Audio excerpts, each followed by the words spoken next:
Best friend to 23. She left her body and hovered above me. I saw no shadow. I looked around, searched every building and home that I found. I saw no shadow, but felt the glow. The warmth inside me, it kept me afloat. It felt like heaven had found my bones and gave me comfort when I feel alone. Now you're gone, I'm alone. I guess it's time to get better. Through the pain, I will go alone. If I fall, break my bones, I will scream even louder. 'Cause I'm not dying alone. I lost my best friend to 23. She left her body and hovered above me.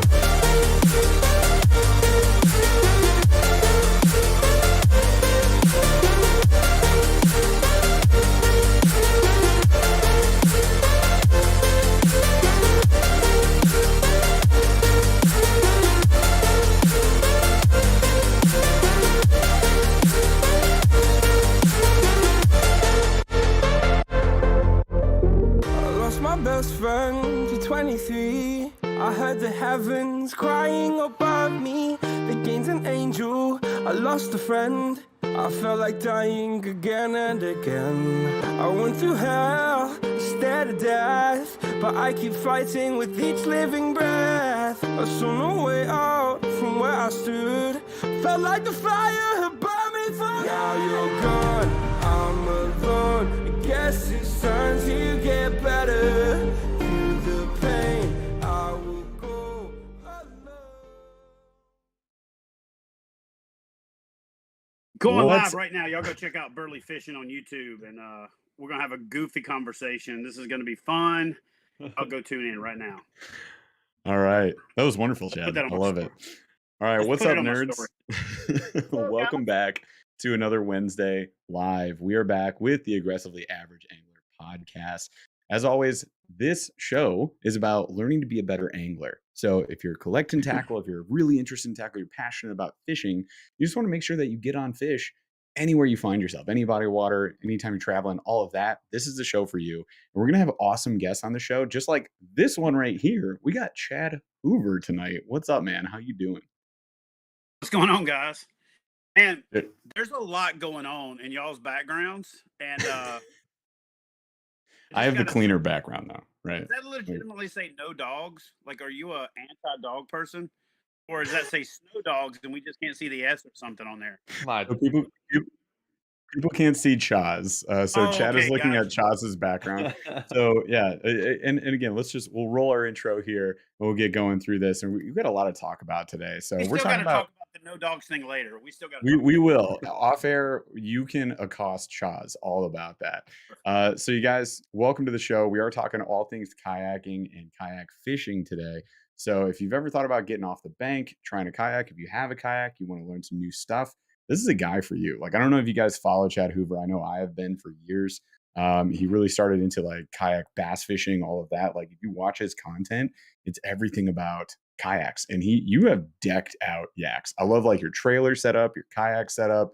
We're going to have some really cool stuff to talk about. Probably some things that you guys haven't thought about, even if you have a yak, because I know I'm always interested in new hacks, upgrades, and gear that we can add to the yak vessels. It's going to be a lot of fun tonight. So thanks as always for joining us, you guys. The show is sponsored by Monster Bass, and we will be giving away a gift card this week. I totally forgot that last week. So we're going to do that this week. There will be a $25 gift card going away, as well as this giant bag, which is, if you can hear, full of tackle. We did fill that up. So that's going out at the end of the show. Hang out with us tonight. There's a lot of stuff to talk about, as I said. And just so you guys know, I need one quick favor, okay, before I bring in Paul here. And I delay Paul as long as I possibly can. Huge favor is this. We are launching our podcast on all podcasting apps Friday, 6 p.m. Eastern. I'm getting a lot of messages, a lot of questions about this. So you can listen to this via your earbuds on Friday as of 6 p.m. First 2 episodes and the trailer will be out. So do us a favor, go there, subscribe to it, drop us a 5-star, share it with all your fishing friends and outdoorsy people. We really appreciate that. If we can hype this thing up It's going to take this show on an upwards trajectory that will be fantastic. Thank you so much. Also, as always, memberships are available. Click join below if you want to learn about that. And super chats are up. If we get, I don't know, what do we say? 5, 10 super chats, whatever, we'll do something cool. So I'm not going to tell you what it is. Surprise. All right, you'll find out.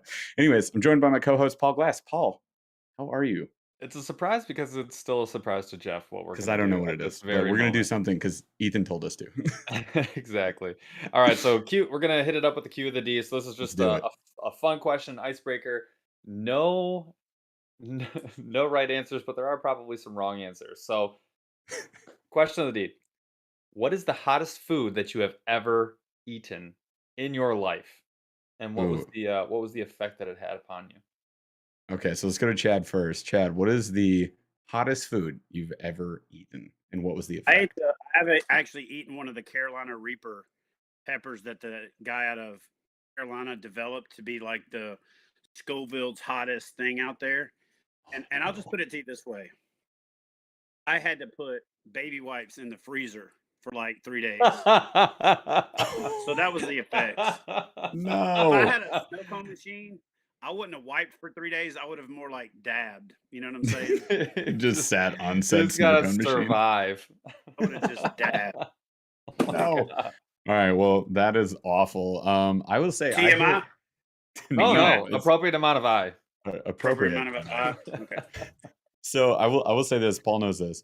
I love hot and spicy food. However, I hit a barrier. There is a barrier, and it is my heartburn barrier. Essentially, acid reflux kicks in. I don't care if my mouth can handle it. My body physically cannot, and it shuts down. So we had a jerky company send us tons and tons of jerky. I think it was called Kick-Ass Jerky, right? We're like, whatever, we're gonna try these. So one of them was the Reaper jerky beef sticks, right? And I took a bite, and instantly had hiccups, acid reflux, and started like sweating. In my mouth, I was like, this is fine. Why is my body reacting this way?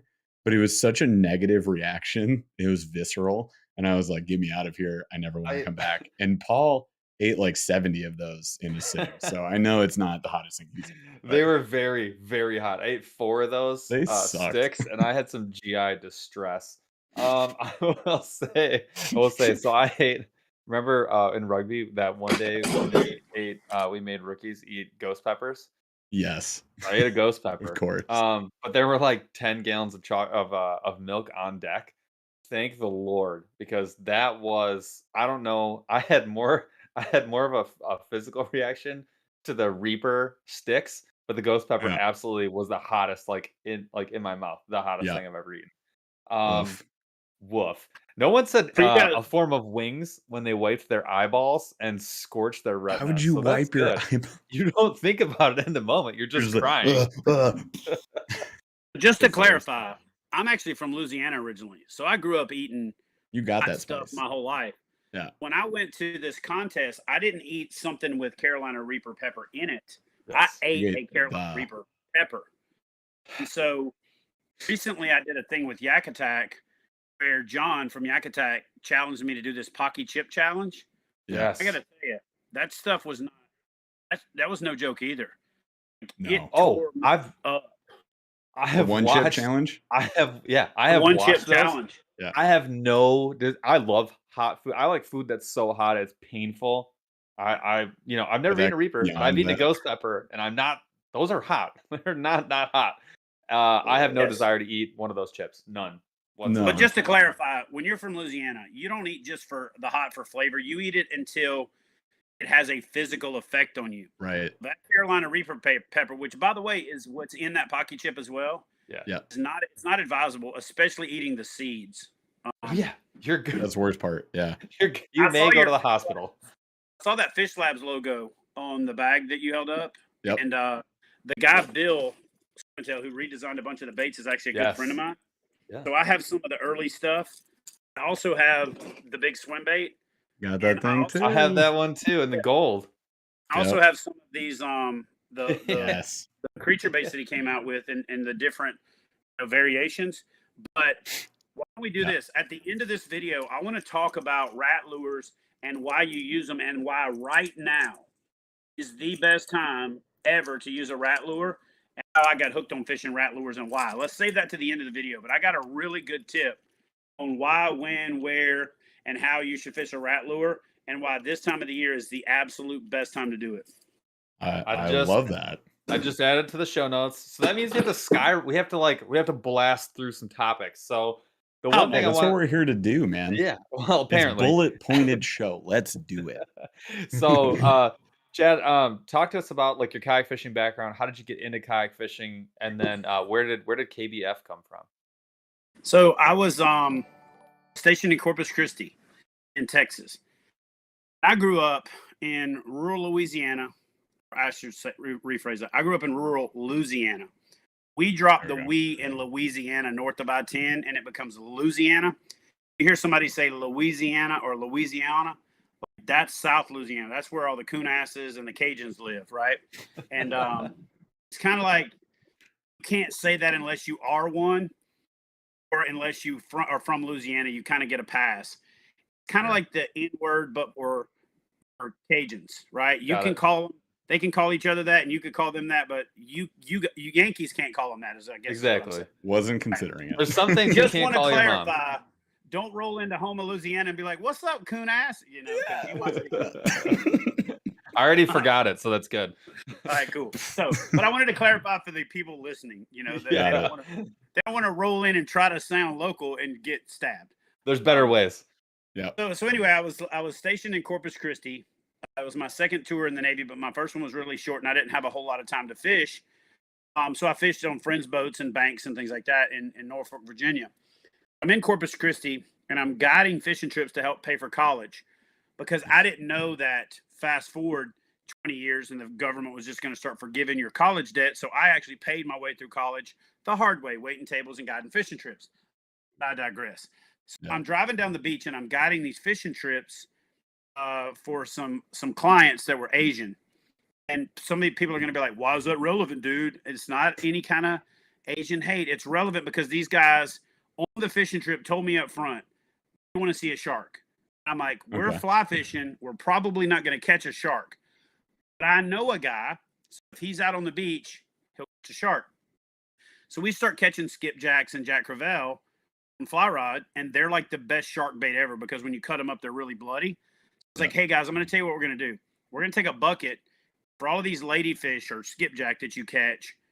We're going to throw them in the bucket, and we're going to catch a couple Jack Crevalle, and we're going to throw them in the bucket. And when we run into this shark guy, we'll have something to offer him, and he'll give you guys the whole treatment. So catch a few ladyfish, a couple Jack Crevalles on fly. We're driving on the beach. I run into another guy who's shark fishing, but it's not the guy that I knew. The guy's got a Jeep parked on the beach. I look up, and his rod tip is moving. This dude took a captain's chair and welded into a hitch receiver so that it plugged into the back of his Jeep. And it was a fighting chair, like for an offshore boat. And the rod was in the rod holder, and he was paddling out the bait. I'm going to make this story quick. I've told the longer version on a lot of podcasts, so there's a lot of people out there that have heard it. And I'm gonna do a YouTube video about it because so many people ask me about it. Yeah. We sit there and watch this guy paddle out. I see the rod tip moving because the line's getting pulled out. He paddles back in, and I'm like, hey, man, I brought you a bunch of shark bait. He's like, oh, dude, that's awesome, man. And I said, what's the biggest fish you caught this week? And he takes his little Plano waterproof box out. What if you guys don't know this, but back in the day, you couldn't just pull your phone out and show people pictures. You had to carry pictures around. So the guy takes out his little box, and he's got some photos in there, and he's showing it to these Asian guys, and only one of them speaks English. So he'll say something, and then the other ones will be like, oh, my God, they're all excited. The guy's like, man, if you hang out about 30 minutes, I'm going to catch a shark. I was like, so tell me about this kayak. As soon as I saw it when he paddled back in, I was like, man, that's interesting. Because I grew up in Louisiana, and we had pirogues, which is similar to a kayak, but it's made out of wood. It's like sitting on a greased log, and pretty much going to get wet when you go fishing in a pirogue. Yeah. So as soon as I saw this little fishing kayak, I was enamored by it. I exchanged numbers with the guy while we're waiting on him to catch a shark. I was basically getting a break from the charter because these guys were so interested in him catching a shark that I exchanged numbers. This is pre-cell phone. You actually had to write somebody's phone number down. You had to call them. There was a box in your house that took a message. You had to press the button, listen to it, call the person back. So anyway, I get home in like 3 days, and the guy left me a message. Hey, man, that kayak you really loved? I'm selling it. I called the guy up and I was like, how much do you want for it? He's like, man, I want 100. He said, how much you got? I said, dude, I've only got like $100. He's like, I'll take it. And I was like, Nice.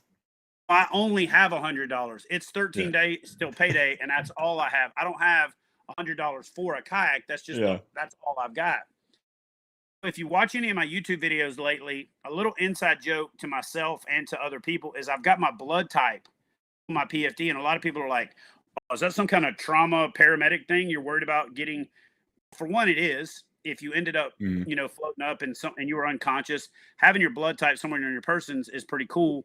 If you're one of the blood types that can't take all the blood types. Now, for me, I'm AB negative, which means I can take all blood types, and all blood types can use mine. That's why.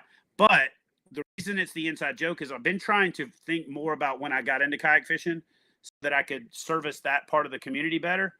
But my inside joke is that AB negative is how I bought that first fishing kayak, because I gave that guy the $85 that I had because I didn't actually have enough money in the bank to get 100 out, because you had to have a full 20. So when it took the fee, I only had like $13.70 plus the 80. Shoot. So I take the guy the $80 and I tell him I'll bring him the other money as soon as I can. And I went and donated blood. And because I was AB negative, I used to get more money because it was the most sought after blood type. Yeah. So literally, I donated blood out of my left arm that evening, went to another place and donated out of my right arm. That was before computers where they could track everything. And I donated blood like every day, like 4 days, going to different blood banks and just kind of changing arms up, you know what I'm saying? And so the AB negative thing is kind of like a throwback joke to when I got into kayak fishing, because that's how I ate until I got paid again, because I spent all of my money at the time on the first kayak, which was a ocean kayak frenzy. And I'm not kidding you. The first 3 or 4 times I went fishing it, I went swimming 3 or 4 times. I then saw someone who had a Scrambler XT on the island in Padre Island National Seashore in Corpus. I was driving down this canal looking for a place to put in my kayak and fish these green lights at night. And I saw this kayak kind of sitting off to the side of the house. It was really faded. I went and knocked on the door and said, hey, you guys wouldn't happen to be interested in selling that kayak in your backyard, would you? And the lady's like, no, I wouldn't be interested in selling it. But if you'll load that ugly sucker up and haul it off, you can have it. So that's how I got my second kayak, which was an ocean kayak Scrambler. I went fishing in that thing. Dude, I look at that kayak. I saw one here in Huntsville earlier this week. I looked at it and was like, holy crap. I actually paddled that boat 3 miles offshore to the rigs off of Corpus Christi and was out there fishing for sharks and amberjack and basically whatever would bite. And I looked at that thing and I probably couldn't paddle it 100 yards without going swimming anymore. But oh my gosh, kind of where it all started. So then a lot of people don't know this, but I really got started in kayak fishing in saltwater. I was in Corpus Christi. I then added kayak fishing guided trips to my repertoire, bought a second kayak, and then I used to change my lower unit oil on my flats boat on my birthday, just so it was one of those days that stuck out that I could remember to do it. I remember after the second year of owning kayaks, I was like, my birthday, oh shoot, I got to go change my lower unit oil. I went out to change my lower unit oil, and the stick of grease was still sitting on the back of the boat from when I had changed it the year before, because my boat hadn't been out of the driveway. I said, you know what? I'm selling this damn boat. Yeah. I sold that boat, and I've had fishing kayaks pretty much ever since. Wow. That's how I got into it. I've been in paddlecraft or small john boats or canoes pretty much my whole life. Growing up in Louisiana, a lot of times you got to do it to get out of the backwater from your house when it floods and things like that. And so it was just a natural thing. When I saw a rotomolded kayak, I didn't have to think, ooh, you could fish from that. It just naturally was like, I'm fishing from that. My grandpa used to tow around a canoe, a aluminum canoe, to carry crawfish in, and he would put these crawfish traps out in the flooded timber and walk the big loop and then put out the traps and the bait, and then he'd walk back around and check them and use this canoe to drag them. And so when he wasn't using the canoe for that, I would use it for frog gigging and hunting and fishing. So I've pretty much been in a canoe or a kayak since I was, honestly, I can't remember being, I was probably 2 when I first started getting into them. I got into kayak fishing in '96 in a roto-molded fishing kayak. And then, and I'll tell you, it was like a mild obsession really relatively quickly because I was catching fish I couldn't catch other ways. And it has grown. Um, I'd love to say, and it started fading about, but I'll let you know when that happens because I'm 48 years old 2 days ago, and like I'm still as jacked up about it as I was when I got into it. I know that I'm the most blessed kayak fisherman in the game. A lot of it's hard work. A lot of it, though, is just I was in the right place at the right time with the right skill sets. Um, I get credit a lot of like innovations in kayak fishing, but I got to say that really they were standards borrowed from aviation. I brought over to kayak fishing. I was a aeronautical engineering student at Embry-Riddle in the Navy. I was a pilot and a crew chief in the Navy. I spent the first half of my life, adult life, in aviation. So the adjustable seats, the removable pods, the tracks, the sacrificial skid plate on the back, the oversized handles, a lot of those things that I brought to the table in the fishing industry um, were standard issue in an aircraft. You can't design an aircraft that doesn't cover a lot of height and body types because then your pilots would only be able to be 5'6" to 5'8" and 150 Right. pounds. So they got to have a lot of adjustment. So I started lobbying kayak companies, most notably early in my career, Wilderness Systems. Hey, we've got to make a seat that adjusts. Hey, we've got to Yeah. make a high-low seat. And I couldn't convince them to make a true high-low seat. And Jackson does get the claim to fame for doing the first true seat that goes from high to low. Actually, the first kayak that had a high and low seat on it was the Wilderness Systems Commander, and that was my baby. And I tried to get them to do a seat that went from high to low, but because we had to have this thwart to make it strong enough that it didn't fold up like a taco shell, he ended up settling on just making this seat called the perch, which was the high seat, and then the low seat folded and tucked underneath the seat. So that was the first high-low seat in fishing. It was also the first adjustable seat that went fore and aft so that you could trim the boat out for the angler's weight and the gear load and all that kind of stuff. And then the first removable pod was us, and then the first tracks, which is funny. I convinced Wilderness Systems to put tracks on kayaks 2 years before anybody made a kayak fishing track accessory. A company named Mad Frog Gear came out and made these little slugs with these starboard mounts and dashboards and stuff that kind of Jeez. filled the niche until Yak Attack came along. And then when Yak Attack came along, he finally was smart enough to adopt the T-bolt system to where it was flipped upside down so that the bolt screwed down and tightened. Because in the Yeah. old days, you had to have this slug that went in the track. So when the screw went through, if it bottomed out in your boat before it got tight, you had to get a different size screw. The beautiful thing about the T-bolt coming up from the bottom is you just tighten the product down on top of Yeah. it.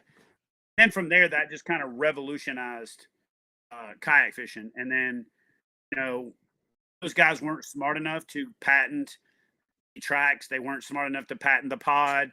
They weren't smart enough to patent the adjustable seats. And honestly, thankfully, they didn't do it because it was better for the industry. Those Mhm. things are shared and everybody can do it. I'm a firm believer that competition breeds innovation, innovation breeds more competition. And when companies compete, we win, right? Yeah. As anglers, we the consumers. And I say we because a lot of times people think I'm just kind of some kind of salesman trying to pitch stuff for you guys to buy. I use it. You know what I'm saying? Like I'm not some Oh, talking head. you have a fleet, man, right? Use it. Yeah, well, and I'm blessed with that, but my job is to get out there and beat the absolute crap out of these things and find the weak links so that I can teach the companies how to fix their problem so that Right. you anglers, the guys out there that are, getting into the sport or don't have as much experience, don't end up with faulty products. I've had a number of situations where I got a boat either in the prototype phase or early in the development phase, called out some major problem and helped that manufacturer avoid a catastrophic shipping of too many of them, able to make adjustments and then fix things. And then the consumer wins, in my opinion. So that's my job. I see myself as more of a consumer advocate than I Yeah. do a marketing mouthpiece for anybody. That's why a couple of years ago I purposefully went non-exclusive so That way Yeah.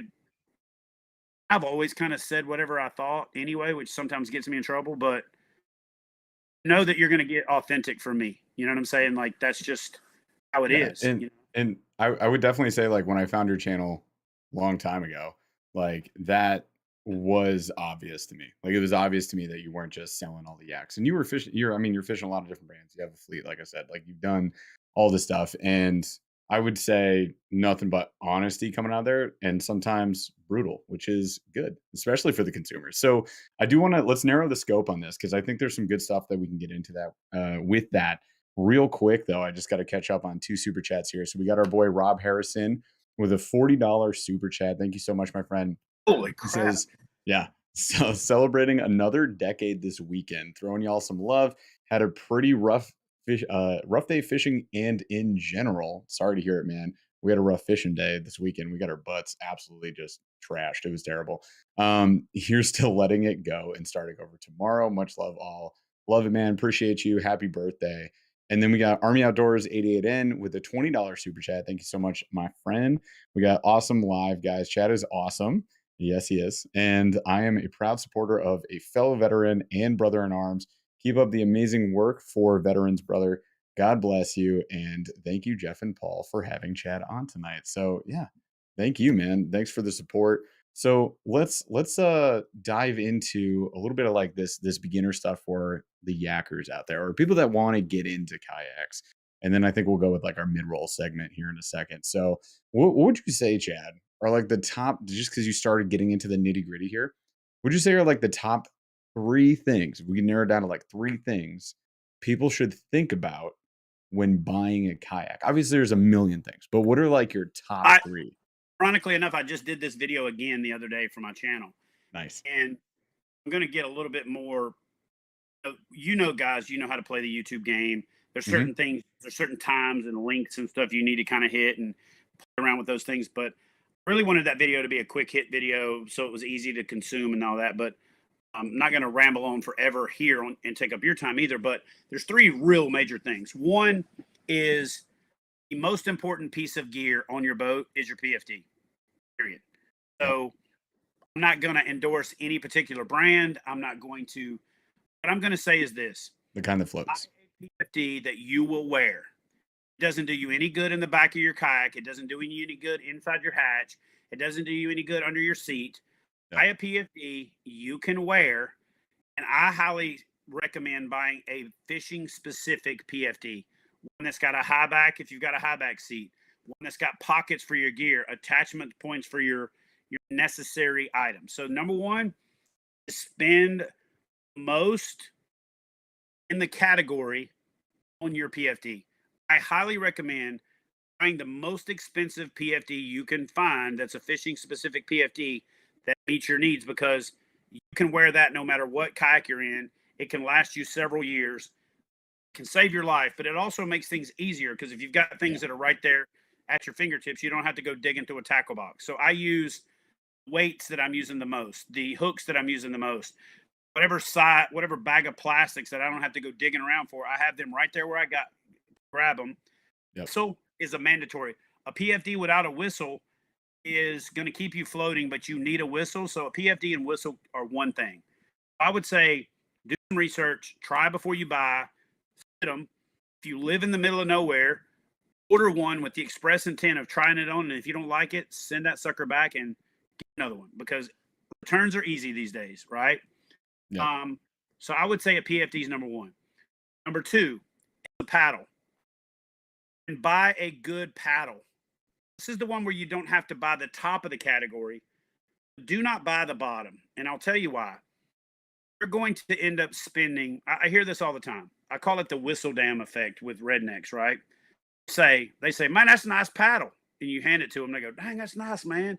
And while they're holding it, how much is that thing? And you say, $100. They say, damn. And then they hand it back to you, right? Yeah. I get that the whistle dam is not necessarily what you need to go for in the paddle arena. But you also don't need to go for the hold it up and dislocate your shoulder, or it rattles and clunky and all that, because you should think of yourself as a paddler, whether you've got a pedal drive or a motor, because at some point you're going to have to pedal paddle your boat. Pedal drive will fail. Your motor will fail. There's two types of people in kayak fishing: those that have had a motor and pedal drive fail, or those who will. It's just that simple, right? So, I've had that. have a good paddle. Your paddle Yeah. is also the easiest and quietest way to position your boat. When you get into shallow water, if you've got a motor and you need to back up a little bit, you're going to just send, turbulence and noise all out through the water column and spook the fish. If you start pedaling a pedal drive backwards, you're going to do the same thing. And if you're close enough that you're weeded up and you need to reposition, you're probably so close that you need to take that paddle, make a small adjustment, and then fish. Yeah. I would say you could buy the middle, slightly up or slightly down in the fishing paddle category. What you want is something stiff and lightweight. That's it. That's the three major criteria. And because we all paddle these bigger, heavier boats, even on the lower end, you want an oversized blade that can move some water, because those little skinny, biker shorts wearing like foo paddler paddles, they don't do it for us for fishing. You know what I mean? That's like trying to stir paint with a toothpick. You just ain't doing it, right? It's just doing nothing. So get yourself a little bit bigger blade. I'm a big fan of Bending Branches. I've been a Bending Branches guy forever. I actually started with Bending Branches. Confluence, who owned Wilderness Systems, brought me on as a pro staffer. They had a paddle company. So back then, before I was able to have enough clout to be like, no, I'm doing what I want to do, I kind of had to take package deals when I got them. So I switched from Bending Branches over to Venture Technologies. The company was really good when it first happened, but when they got bought by a conglomerate, they took the soul out of the brand, and that paddle became relatively unreliable pretty quickly, and pretty much is now no longer even exist. And so about a year and a half, 2 years into my deal, I went back to Bending Branches, and I've been with them ever since. So their Ace paddle, kind of in that middle of the pack, around $200, is worth its weight in gold. Other thing that I would tell you is try to find one with an adjustable length, because if you got a high-low seat, or if you go from a narrow kayak to a wider kayak, having that ability to adjust that length, it might cost you $50, $60 more, but it'll keep you from having to buy two paddles. So I would say a mid-tier adjustable paddle is absolutely mandatory. Okay.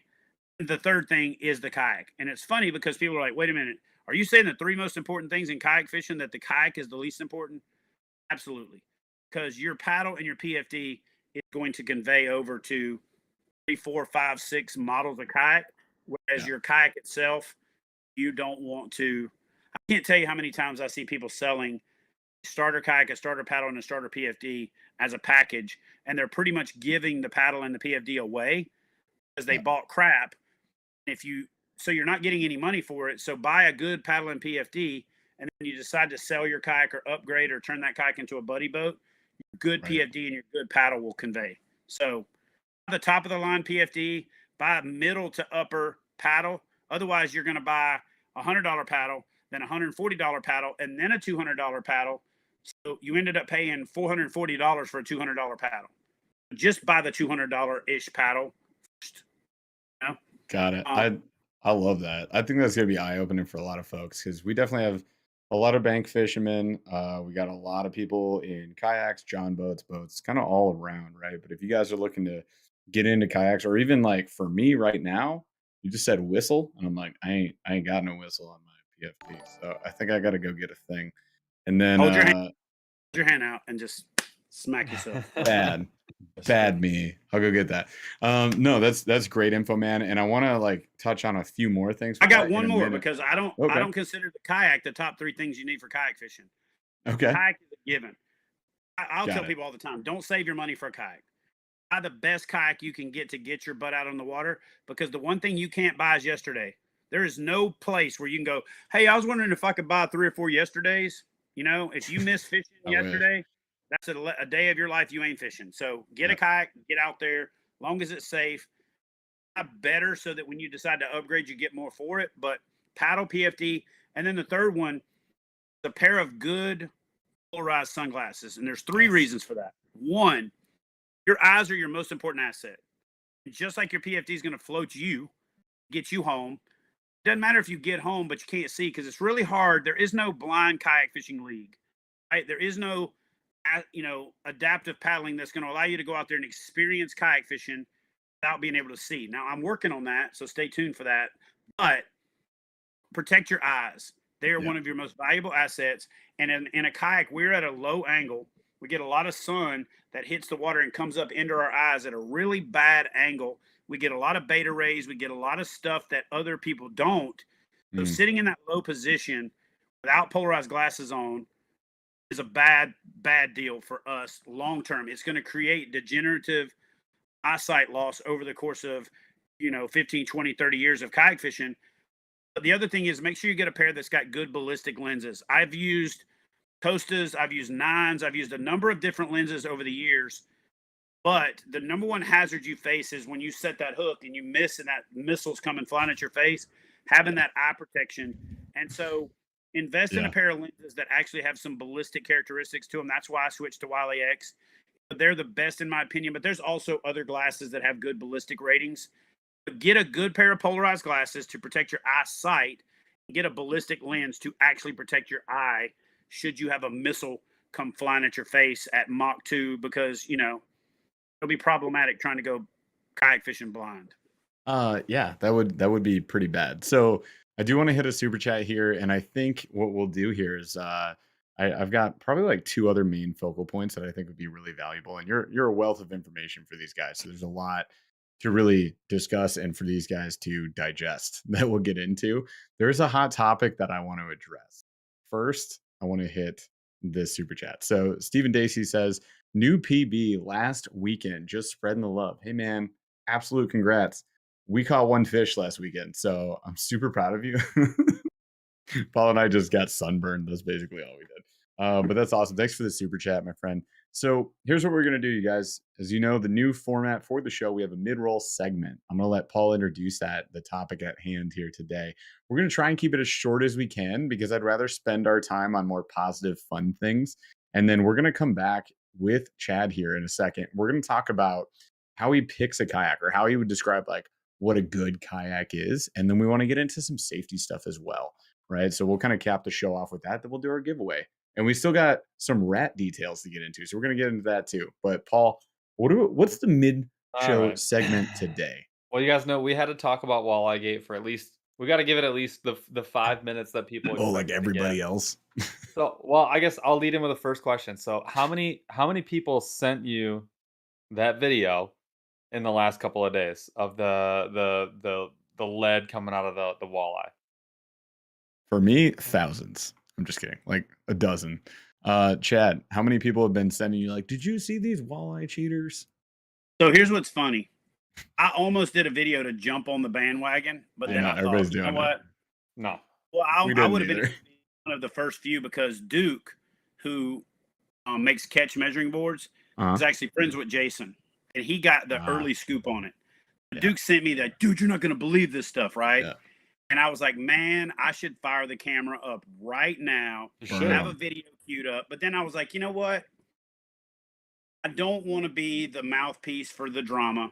I don't want to give extra life to it. It's going to do its own thing. Yeah. If I felt like I could shine a positive light on it, I would. What I did instead is I actually worked behind the scenes to make some connections to some companies I think could help streamline the process, could help, add some extra validity to it, reinforce the credibility, and move forward, because that walleye tournament is a very important event for that region. Yeah, and so big one. I just try. Now I will say this: I'm not 100%. I'm not 100% clear on not getting in on the fun. So I have to be honest with you guys. I did have a little fun with it. If you've, I just saw your lure post. Did you? Yeah, I just saw that. Oh, that is a great lure. I saw that. That's my meme. So I did get on the action, but I didn't put my name on it or anything.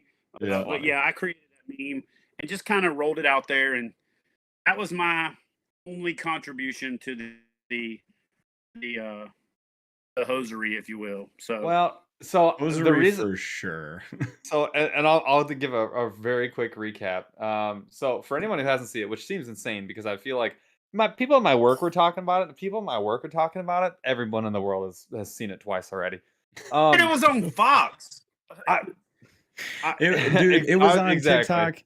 Hang on, it was on Yeah. TikTok, and like people were commenting on it. They were like, "How did I end up on fishing TikTok? I don't know how I got I here." know. And they're all like, "And I'm here for it," because as you guys know, TikTokers love drama.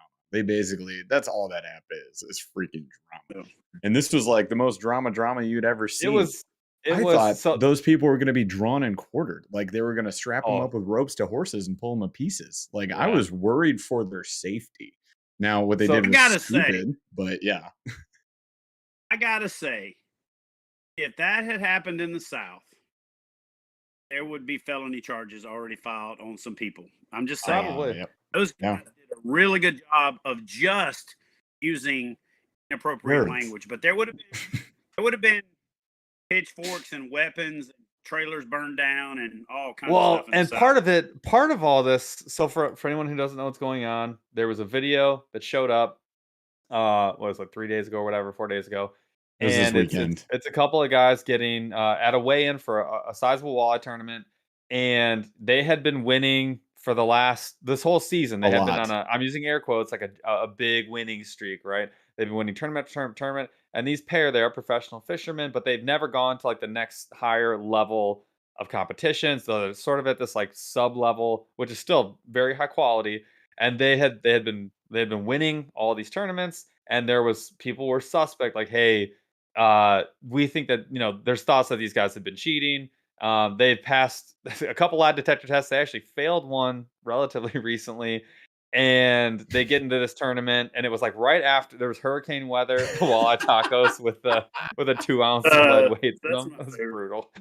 And so they get in this tournament, and Oh, it went from a God. 2-day tournament to a 1-day tournament. So the fishing was garbage. There's a lot of guys who were lucky to get their limit, placing, Yeah. and then these Yeah. guys show up with just a monster bag, just a Well, monster it went bag. from 16-pound bag, and they came in at 33, and they could have won without the weights. But that's the thing. Like once a cheater, always a cheater at this point. So, But the you also question- don't know because the You don't leaderboard's know. not live. They You don't don't know. know. You don't know. They don't, But and there's no here's the- judges on their boat, and there's no camera on their boat. So Yeah. just for people that don't know, they got their video that's out there is them getting ripped to shreds after well, the judges figured it the out. judge not the judge. Cut I think the it was the walleye tournament open. director was Yeah. cutting the walleye open, pulling giant duck decoy 2-ounce lead weights out of these fish and fillets out of these fish. And then basically, they got caught red-handed at the podium with a check in their hand, basically. Stood And the there. crowd. Actually, I got to correct you, Paul. They got Oh. caught lead-handed. There it Same is. thing. Right, so hey, I And got to so- show you guys the ultimate Yeah. karma hit, though. So to Okay. answer your question, I had 1,300 texts the morning that the video released. 1,300 the morning that it released. Duke had sent it to me the night before. Here's the funniest thing out of all of this to me. I want you guys to watch this little video segment. It's on loop. This is what we do. Winners win. Winners win. Listen. Not arrogant, cocky, but I am confident that we should do well this championship also because it's just what we do. Winners win. So the Wow. interviewer, in the tournament before, asked him, "Hey, do you feel any added pressure because you won this event before?" Yeah. He was like, "Well, I don't want to sound cocky or arrogant. We're fine. But we're expecting to do well because that's just what we do. Winners win." Well, because they had been suspect of doing it the year before, and one of the tournaments didn't pay them because their polygraph was suspect. They It's failed been an one. ongoing thing, and that's why there was so much. Here's what I got to give the shout out to. This is what's being missed in this entire thing. You're a tournament director. You're standing in front of all those people. And I'm gonna literally, not just as a figure of speech, I'm gonna take my hat off to Jason because here's what he did. He felt something inside this fish. Yeah. This dude laid these fish on the ground, asked for a knife. Now, this is career suicide. As a tournament director, if you cut that fish open and there's a clam or something that could possibly be natural, Right. or if there's a balled up bone mass, or you understand what I'm saying? So to Yep. me, the fact that he felt those leads and was confident enough and had the testicular fortitude, like, you know what, I'm doing it, and cut that fish open right there on the spot to pull those lead weights out. That's the part that's getting missed.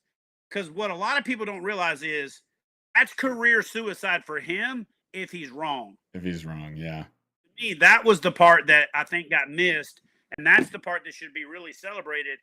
This tournament director had a gut instinct. He felt something wrong.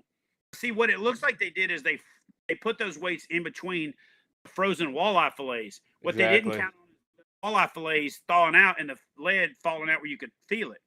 But that being said, it's still a ballsy move as a tournament director to say, get the police here. I'm about to do this. Somebody hand me a knife. Now, he does lose a little bit of redneck man points, not having a pocket knife on him. That's what I was gonna say. You don't have to ask. Give me Who a the, knife. who the hell doesn't have a knife? But anyway, if I got What a britches fool. on, if I got britches on, I got a knife. But it was almost like extra drama. Hand me a knife. But Yeah. the part that's getting missed, in my opinion, is that he does not get enough credit for having the balls to make that leap of faith right there in front of everybody. You know what I'm saying? Yeah. Well, but he No, he that's made a great. statement, and I think that you know, there's been a lot of people talking about like, well, what should happen? What should happen to these guys? And I mean, I think that the obvious list comes up. It ranges from Lifetime ban, put to death. lifetime death for sure, like not able to buy a fishing license, and all that Yeah. sort of thing, and then eat their weight in lead and all that. Like I get it, right? For sure. Good Like they one. should be punished. I'm not saying they should, but I think Dusty Ecker, I think, had a really good comment that I saw. And he basically said, he's like, you know what they should do? They should have to go talk about this at high schools, college tourneys, other bass tourneys, walleye tournaments, and they Yeah. should have to basically be the poster boys for I Community screwed service. up. I'm going to help. I'm going to help reform. What's going on here and help. You would talk about a positive light, right? Like finding a positive way to put a spin on this. Like for sure, those guys are not. They're never gonna. Even if you didn't ban them, they'd never make it into another fishing tournament. I mean, that Right. is obvious. But the idea that they will have to basically relive that moment for the rest of their lives, and that is something they're going to be branded with. It's really the only positive thing you could possibly do, having that hanging over your head. You know what I mean? And so I thought that take was really good. That'll never happen. You can never enforce that. But the concept of like, no, you should have to own this for the rest of your life. I went a That is little and do something good with it. That is your punishment. I tried to stay high road on most of this, but just like the meme, Sure. I did go a little bit low road. I felt like they should have to have that amount of lead weight inserted in themselves for I 30 think that's fair. days. You know what? And if you're comfortable doing with that Instantaneous animal, death. if someone, I feel like you gotta own that, my man. Like, and that really actually, it's funny. Like, the second I thought that I saw that was one of the things that actually bothered me the most, that they were comfortable doing that to an Trash animal. that animal. I know Yeah. that people are like, well, do whatever to a fish or whatever. I'm like, that bugs me, and that bugged me Yeah. like instantaneously. Like, obviously the cheating and everything else, but like It just that, shows like, a total. It just shows a total disregard for the resource. It basically Threw me says off, this man. thing this is nothing but something for me to exploit for my own benefit. That's it. Yeah. Yeah. And Yeah, yes, no, soy sauce, 100%. that fish was alive. Those fish are alive. So that was a question Until that its came in the stomach chat. was cut open because of those guys. Yeah, but it's But- Oh like no, they're that, kill those are kill tournaments anyway. oh, so they those are? fish- Yeah. Yeah. Oh, okay. God damn. That Well, makes that's good. sense. It is an embarrassment though. So I wanted to get that out there. I don't want to spend all the time on it. I definitely wanted to touch on it though. And really glad. So if you guys don't know, Chad, tell us what KBF is, and I'm assuming you want to maybe touch on some of your experience with tournament fishing in the kayak KBF world. stands for kayak bass fishing. When I started telling the story about how I got into kayak fishing, I had been doing really well in the saltwater thing. I'd won quite a few tournaments, won Angler of the Year a couple times for the saltwater series that we had. I was one of the guys that started the Tidewater Kayak Anglers Association, Virginia Beach. Still one of the biggest saltwater tournaments in the country. I was, I helped run and ran several of the first ones to get it up there. And then, Wayne Bradby and a couple of other guys have taken the helm and run it since then. But my core started there. But I was sitting around talking to a buddy of mine, like, man, somebody should start a kayak bass fishing page. And he kind of did the like, dude, you should start it. And what happened was You brought it up. I was catching these monster bass all over Virginia, and people couldn't even believe the size of bass that I was catching. But not because they couldn't believe that I was catching them. It was because they couldn't believe I was catching them from a kayak and in Virginia. I was getting in all these places where boats couldn't get. So I was getting to these really unpressured waters and just crushing them. And I've honestly created my own problem by marketing this so heavy, because I used to be able to go to all kind of places and have it to myself. Now I can paddle to some of those same places around the corner, and there's like, it looked like a confetti bomb went off. It's like, Yeah. you've got to be kidding me. So it's kind of like, it's forced me to try harder to find those special places, but at the same time, it's kind of ruined some of the special places because now they get reamed out by kayak fishermen. But when I started kayak fishing, I started catching these big fish. Somebody were like, we should do a tournament. But I didn't want to do a tournament where you brought the fish in because you'd have to kill them in the kayak. So catch, photo, release had already been popular in saltwater. So then I started adapting the rules for bass. And I wasn't the first person to do catch, photo, release. I actually worked as a tournament director, for one of the first guys to ever do it, Rick Roberts, who started the Extreme Edge kayak fishing series. And then from there, he imploded because he lost his mind at a tournament, got drunk, was cussing in front of women and children, and imploded on itself. And the Hobie used to sponsor that. So actually, that was kind of the catalyst for the Hobie Worlds, and that evolved into the Hobie Worlds. And then Hobie took it over themselves so that they could have control over it, which, makes sense. And so then there was a guy named Mike Cogan of Jacksonville that started this thing called 321 Fish. I reached out to him and says, hey, dude, I want to do that for bass. He's like, oh, yeah, I plan on doing it one day. I already own the website. I said, actually, I own the website. He's like, no, you don't. I was like, I'm not trying to be a butthead here, but I'm trying to work with you to drive you, traffic for your 321 Fish. Mhm. I was super arrogant, was like, I don't need you. I'm going to do it anyway. And by the way, I already own the URL. So the next day he sends me the link to it. He texts me the link. Here's the link to the website I own. And it was bass kayak fishing. And I was like, that don't even sound right, dude. It's kayak bass fishing, not bass kayak fishing. But whatever. So I then started my own thing. And I had a buddy, the same guy that said, you should buy kayak bass fishing. He actually went and bought it for me because I didn't even know how to buy a website. And the next day I gave him the money and he transferred the website to me. And he was my partner for the first 3 or 4 years. And he developed the first Challenge Series tournament management system before Tourney X. Had some problems with it getting hacked because it was a Microsoft Access database. And then when that happened, Wayne Wally asked me, hey, man, would you be cool with me starting a tournament management system? I was like, sure. So then I promoted his tournament management system until it just didn't work at the level we needed it for the national championship. There's a lot of people that want to get involved and create drama around that whole thing, but like literally helped put Tourney X on the map, doing TV shows about it, by promoting it, by having the biggest tournaments on it. And then when it didn't suit my needs anymore and he just could not keep up technologically, I had to look for an alternative. I moved to Fishing Chaos.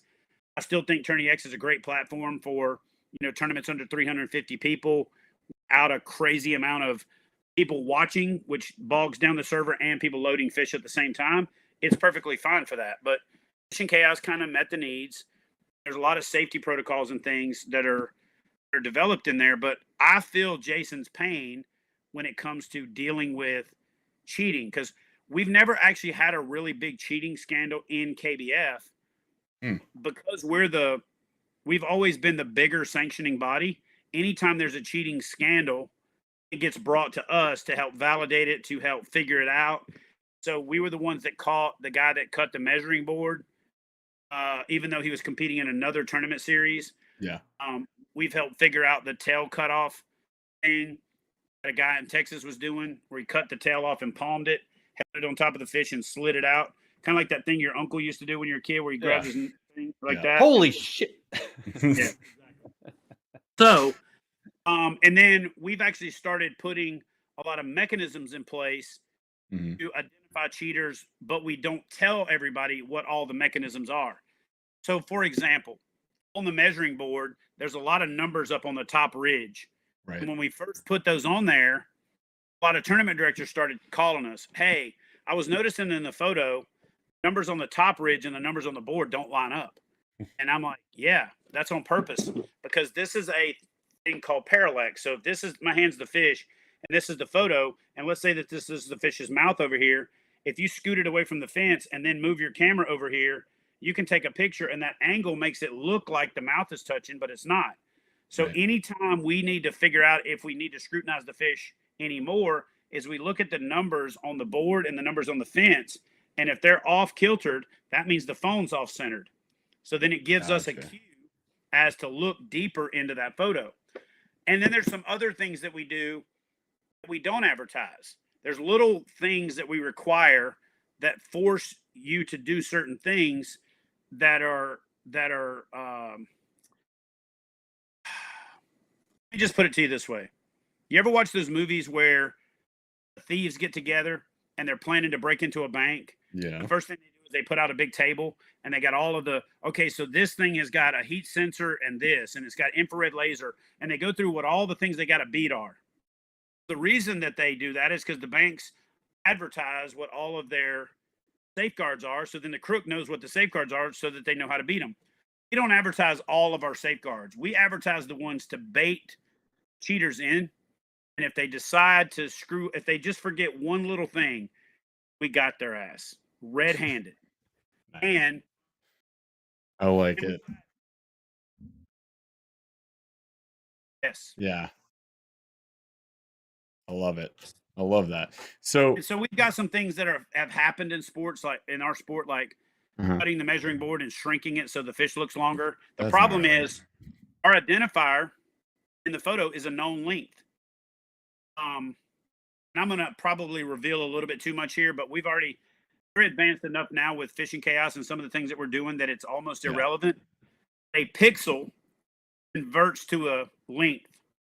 So if we take a photo and pull the pixel count, we can actually so you know how on Apple you have a measure distance if you click on a drop pin and you hit the measure distance thing and you move it over? So we have something similar to that where if the pixel thing looks off, you can actually grab the slider and move it over, and it'll tell us if your measuring board has been adjusted. We can check the identifier and see if the fish length is correct compared to the identifier. So I can basically grab the slider and say the identifier is this long, grab the fish and say, how long is the fish if the identifier is this long? You're triangulating the fish. Pretty much. Yes. That's awesome. So So we've if got I some of send those you, little. if I send my picture and I just stretch it out in Photoshop, like you're telling me you're gonna catch me? 100%. No. Like, have you ever had anybody submit a picture though that's just like stretched out? Oh yeah, we've had people try to stretch the fish. So we've had people take a picture of a fish That's so dumb. on a green screen. No. and then take a picture I of a love negative, that. put the fish on top of it and adjust the length to the length that they thought they wanted. Oh my god, the cojones. They forget is there's really simple mechanisms out there checking what's called pixel alignment. Yeah. So when you've got layers in a photo, you will never get pixel alignment. A really recent one was a guy in South Carolina thought he was smarter than everybody else. He went out fishing on a Thursday, took a bunch of pictures of the fish with a blank identifier. Then Saturday morning, he didn't even leave his house. He sat on the couch and photoshopped in the numbers. Check it out. The tournament director called us and said, hey, Oh my god. did you notice this? I'm like, what? And it wasn't our tournament. But again, like I said, a lot of times, because we're the more sophisticated organization, other organizations will say, can you take a look at these photos? They sent me the photos. I threw it into we'll call it the pixelator 44, just for lack of a better way. Put it into the pixelator 4500 to see what's going on. And it identified that Photoshop, basically what he did is he created a transparent identifier, wrote the code on there, and then in Photoshop he laid the clear version over the top, thinking that it wouldn't show up, but it's a layer. Crafty. Yeah. So it's going to show up. We've had a knucklehead try to take a picture of a picture. The problem with that is there's no depth. So what he did is he took a picture on an iPad. And it's all flat. Yeah. Yeah, it's all flat, and then laid the photo identifier on it like this was the fish, and took a picture of it to where you couldn't see the outer part. We've seen it all. And we have mechanisms to catch it all. What happens if I catch a big fish and just take a picture of it? Will you guys know that it's legit?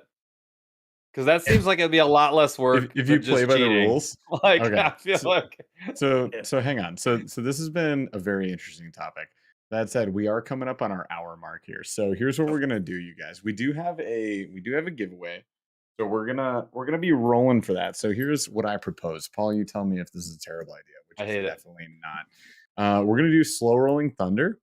And in Slow Rolling Thunder, we're going to switch the questions to ask Mr. Hoover here about some kayak stuff, right? So it's a speed round like, hey, what's the best kayak and why, right? Like, what is the best kayak accessory, period, PFD? We already heard that. There's your example. We won't use that question. So we're going to go through like 5 of those so you guys can get some like quick deets, ideas, gear stuff, all that. So we'll get that. And the rat lure is going to be a bonus, which will not be on our recording of this podcast that we post on the apps. So we're going to cap the show at the hour, and then we're going to do our giveaway. And then if you guys hang out with us on live after the giveaway, Mr. Hoover here is going to give you some tips on rats. So we're going to do that. That good with you guys? I kind of love it. Let's do it. All right. Slow Rolling Thunder on the line. We have 4 of these full of tackle. Yeah, you can see some tackle in there. There's an MB hat in there. There's a whole bunch of plastics up in the top as well. And you get this whole Fish Lab bag. So if you guys are here, which if you're not, too bad, that sucks. Start chatting. Say something in super chat. Just kidding. You can super chat if you want to. Say something in chat, right? So start chatting. Like everybody else to super chat. Like send me $5. Just $50 minimum super chat. Yeah. For a $5 giveaway. I don't sell anything, but if you come to my live, give me $50. All right, so just start chatting. Say something in chat. That's all you got to do. Oh man, I almost missed this. Greg Lord Outdoors, $5 super chat. I lost out on $90 for big fish because the mouth was slightly open on my board. Sucks for me. But I'll never do it again. Live and learn. I love that. I love that mindset, man. Nice job, buddy. Who's that? It's a Burley Hype Man, of course. So the aggressively averaged Burley Hype Man, member for 19 months, says, are we on the tracks? No, we're not, but we're getting back on. So let's get to Slow Rolling Thunder. Let's ask some very quick answer here, Chad, on kayaks. So am I answering these? You're answering. These are for you only. Paul and I are out because we're over our hour. So what we want to know from you is, of all the kayaks you've ever had, what is your number one absolute favorite? This has been the best vessel I have ever sat upon in the water. Bonafide SS 127. I thought you were going to say that. I knew that. I did too. Now, are you a paddle guy? Would you, if given only one option, you can only go one forever, would you go pedal or paddle? Paddle.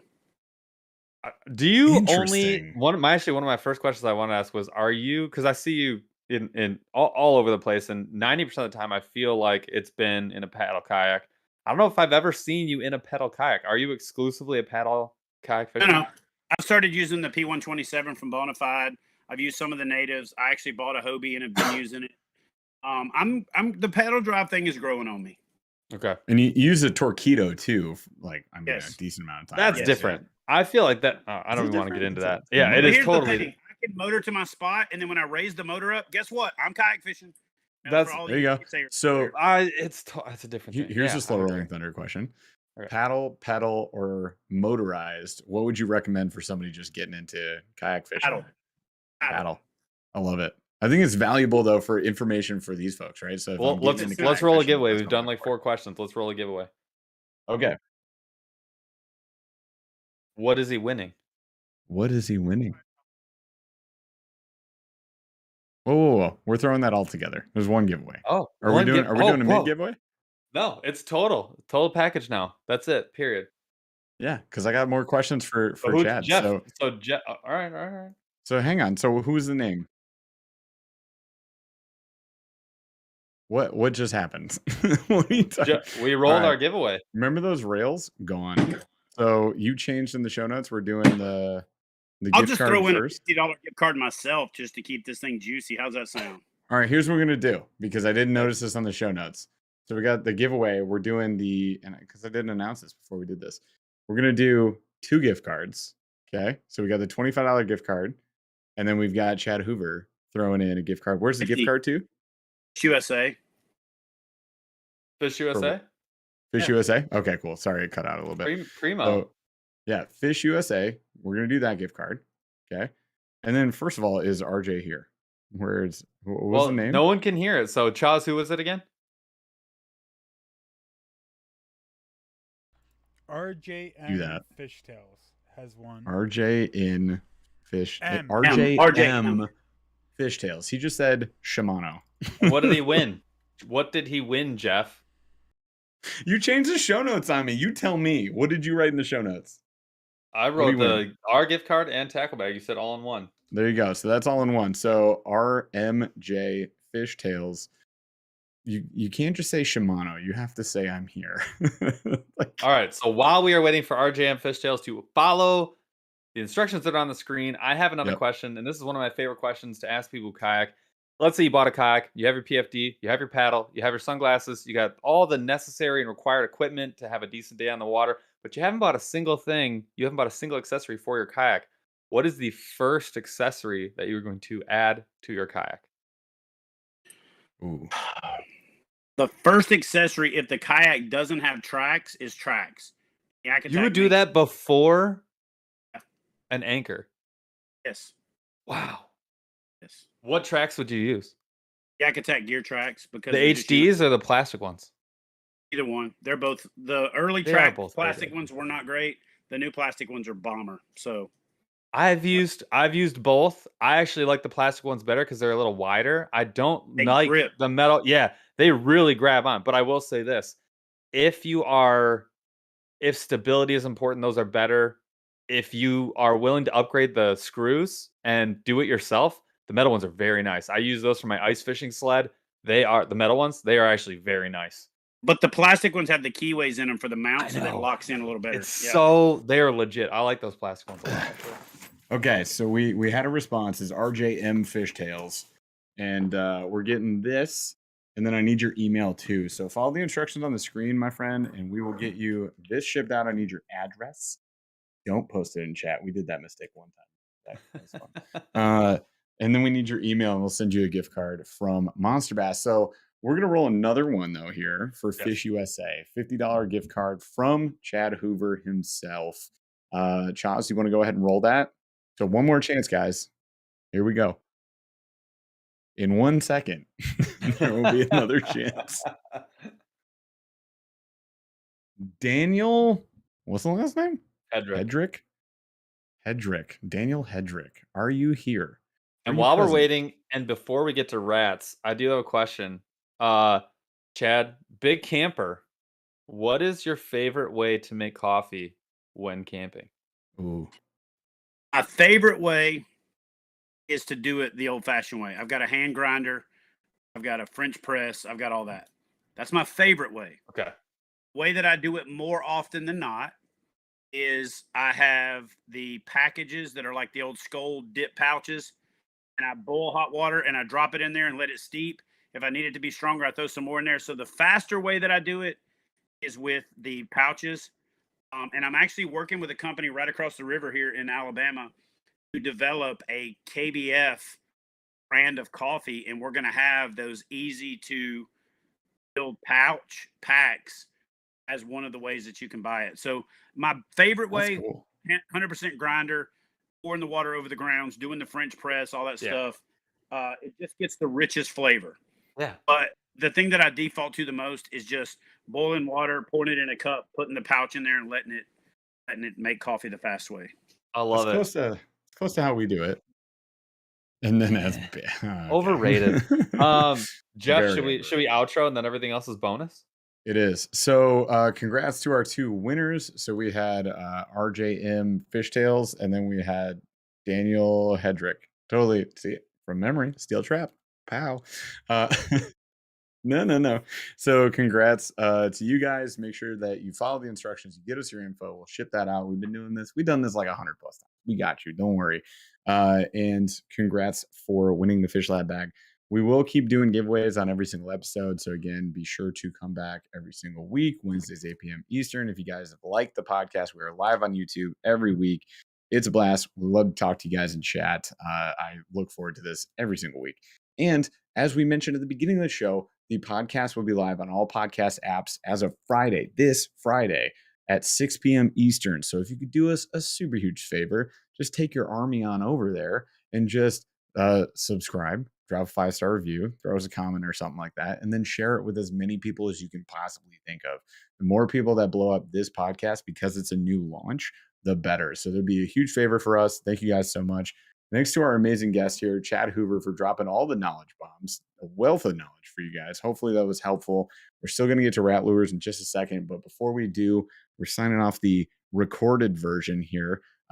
Chad, where should everybody be looking for you? Where are the socials? What's coming up? Give us a quick rundown on that. Man, just type in either Chad Hoover Fishing or Kayak Bass Fishing. You'll find me on all the social platforms.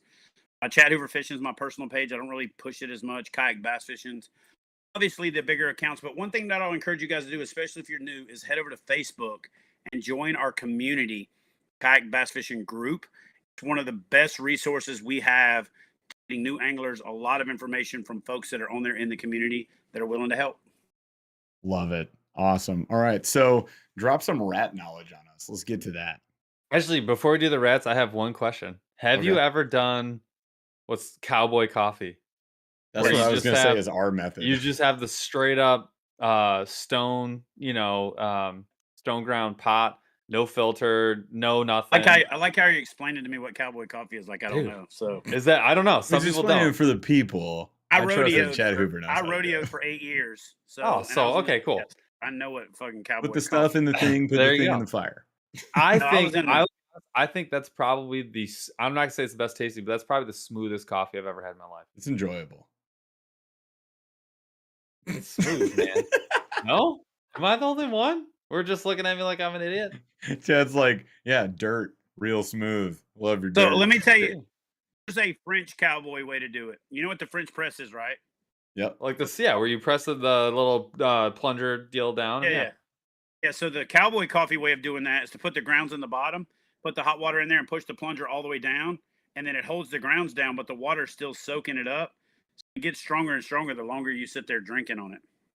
Oh gosh. Dang. That's the cowboy coffee French press version. You know what I'm saying? That shit's like I got you. And the I most usually just take- cowboy way is you just eat the grounds. just pour the grounds in there, bro. I Like, usually straight just up. I usually dump the grounds in, pour the water in, boil it, not for too long, pull it off, and then I do cold water down the spout. Not much, like maybe not much at all. And Listen, then I since let we're- that sit. Since we're getting into this so heavy, let me show you guys something real quick. All right. I know. Listen, it's post the 1 hour recording. We can go off the rails. Stay here, guys. Rats are coming. All Am right. I the only one that thinks that's smooth as hell? So this I dude think right it's here- smooth. This dude right here is Ooh, yep. made high-speed blender, and my wife Yeah. got me this right before she filed for divorce. And that thing is money. This dude right here called the Blend Jet bottle. It's a little bit, foo-foo, and it comes in wood grain and turquoise and pink and all that. But this thing, Perfect. basically, you turn it on, and that thing is high speed. Yeah. Okay, charges with a little USB charger right here. Oh gosh, Listen dang. to this. This thing is such a fine butter, right? That I can actually pour coffee grounds into here, put the water in there hot, put the lid on it. As long as you got about half of the space, because it's going to expand when you blend hot water. Yeah. You can high speed grind grounds so fine that you can drink it and it tastes like orange juice pulp a little bit. And I will tell you something straight up. You guys get ready for this. This is bonus content right here. You will have smoothest dookie you've ever had in your life. High speed blended grounds cowboy coffee. Drink it like a man. Yeah. I Drink it kind of like a want to. man. I want to try it super bad now. I mean, it kind of sounds Yeah. dangerous for like a camping fishing trip, though. That's all I'm saying. Like, No, you you're don't want to not be gonna on get the the on a Aqua kayak. poop is fine. You just hang your butt over the side. Superman on the side of the kayak. Dive right in, dude. I mean, I get Okay. it's fall, but dive right in. I Tell like me that why one. there's Okay. not a YouTube video tutorial on that. I'm No, just I saying. think you know what I think we need to do. I think They're our next on the we aqua should do the poop? first. We'll do Yeah. our first collaboration YouTube video. We'll just do the 5 best ways to make coffee. I like that. All right. While camping. I love Fair it. enough.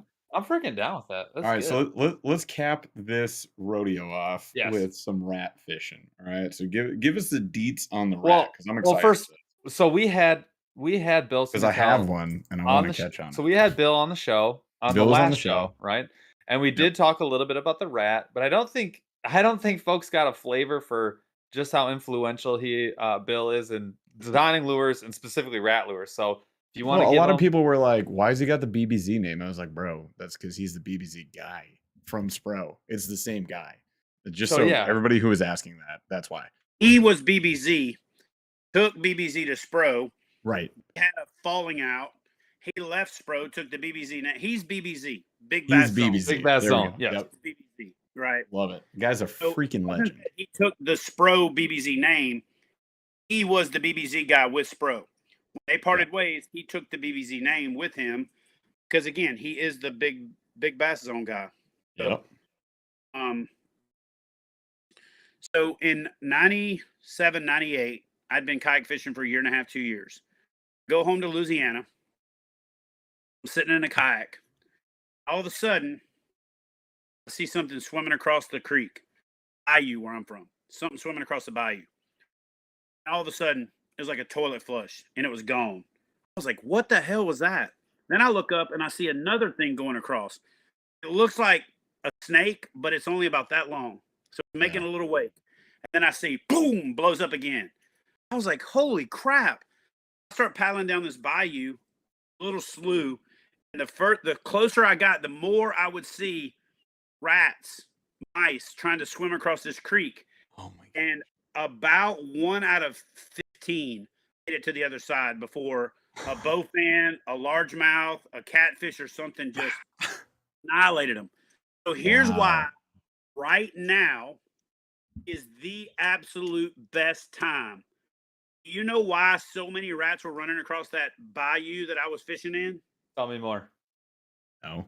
They were cutting the fields next to me. Oh, Okay. So when they were Okay. cutting Got these fields, these field mice had nowhere to go.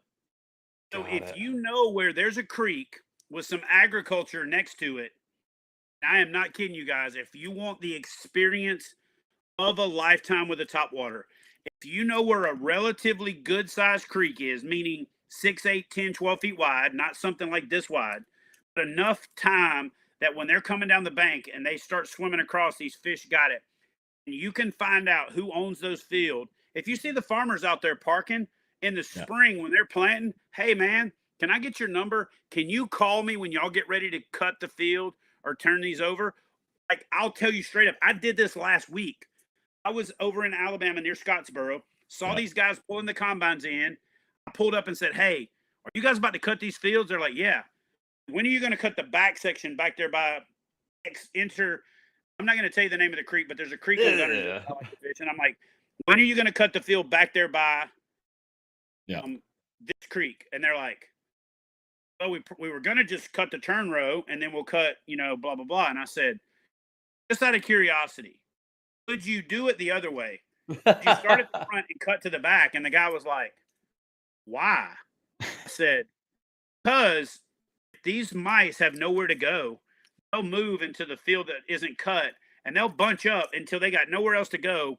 And then you'll push them through that one little strip of woods and they'll try to cross that creek, get to the other side, and then the bass lose their mind on them.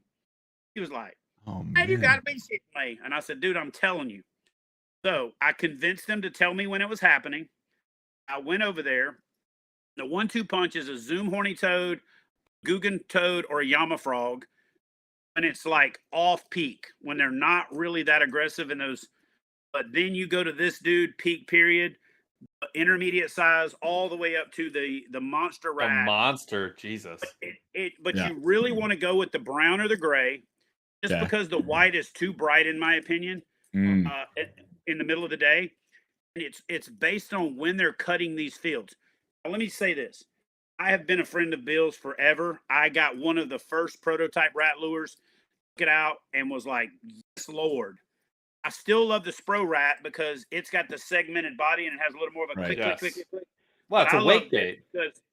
I love this because I was actually involved in helping develop the Whopper Plopper. Larry Dahlberg personally gave me one of the prototypes.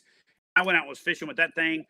See, the biggest fish I've got on video to date is a 13-pound largemouth on a Whopper Plopper, and you can go look up that video, Giant Bass on Whopper Plopper. It's a 13-pounder. But hey, time out. What color? What color was the plopper? It was monkey. So it was monkey original color. was an original color. It's like now it's like if you took monkey butt and you took bronze back, it would be those two merged. So we call it bronze monkey, right? And Bronze monkey, it was closer to monkey, funky monkey. it was closer to monkey butt. You know what I'm saying? Okay, I was just curious. I tried to get them to name it brass monkey, but they wouldn't because they felt like Beastie Boys would come after them or whatever. But They wouldn't even know. yeah, Yeah, they could not care less. My favorite color to this point is the perch color because it's got the bars on the side. It gives it a little bit of a flicker. And to be honest with you, I like. Okay, 2 secrets in one video. I like the clear whopper ploppers that are the blanks that the knockoff people use. So if you just go online and search whopper plopper blank, you can find them and buy the clear ones and put a red hook on the front and a black hook on the back, and it's nasty. All right. So I like I'm gonna be buying some stuff. I like the monkey butt or the perch color, but I really wanted to say this because I literally, when you said this, I had these sitting on the table in my camper. Love because it. I'm in the middle of fishing the crap out of these things. But like, dude, this little bit smaller size, I agree. In the Fish Labs line is like everything you love about a whopper plopper because of the way that the feet kind of counter whop, Cup and go in between each other. It actually gives the tail a little bit of a waggle, and that tail's such live rubber that it creates a tracer behind it. I'm gonna give you one other little trick. You see that foot right there? The Dremel tool, and on one foot, take that thing down where it's flat to about the edge of those toes. As you're reeling it, it'll spew water on one side and kind of gurgle on the other. But if you stop reeling it, it'll turn broadside because there's more drag on one foot than the other. And then you want to tie it with the split ring or take the split ring off and tie a loop knot. What I do is I hold my rod tip up and burn it. One swells up on it, but don't immediately take it. I'll speed it up a little bit and then drop my rod tip. And because that one foot's got more drag than the other, it'll turn broadside. And it's like a dog grabbing bone. Just T-bone. Broadside. Dude. And cannot stand it. That's completely insane. Right now is harvest time, guys.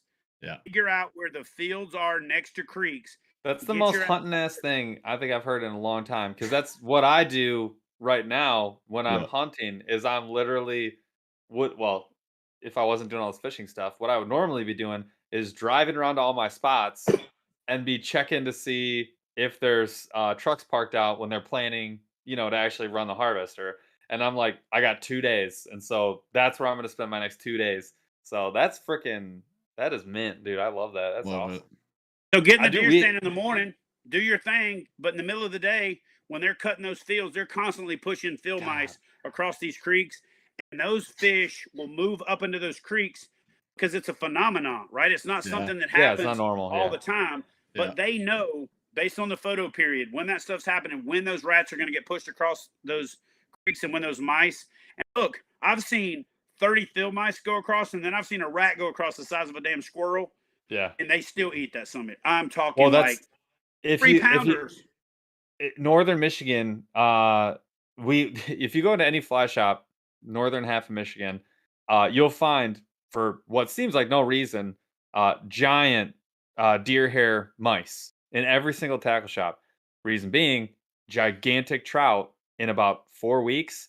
That is probably the only thing they're going to eat at night, because they will have gotten fat, but they're still ready to get fat. And then all they're looking for is steak. They are not chasing anything. They're saving fat. They're only chasing steaks. And so when you get one of those big mice, it is at night, and it's like exclusively at night. It's some of the best trout fishing that you can do, and it's like the most fun, except for like a hex fly hatch. Like, other than like those two phenomena, like those are the best. That is like some of the best fishing you can do. It's a huge deal in northern Michigan. Huge. I was kind of hoping you wouldn't say this. Since you did, let me expound on that too. Okay. There's a thing, if you go to any good fishing shop, called a casting bubble. It's clear. It's shaped like a torpedo. It's got a split ring. It's got a ring on both ends. Okay. If you're not a fly fisherman, go ahead and buy yourself what's called a casting bubble, and buy some of those deer hair mouse flies. I am a fly fisherman, but people that don't fly fish, if you want to catch them the same way on a spinning rod or on a bait caster, Get Get a casting bubble, about an 18-inch fluorocarbon leader so that it pulls the nose of the mouse down a little bit and makes them wobble, and throw that, and you will get your arm broke. Same I'm in. reason largemouth bass are going to eat those rats and those mice all winter, all fall, until it's so cold they can't stay shallow enough, because those mice are searching for food. They'll swim from log to log. They'll swim to Yeah. lily pad to lily pad.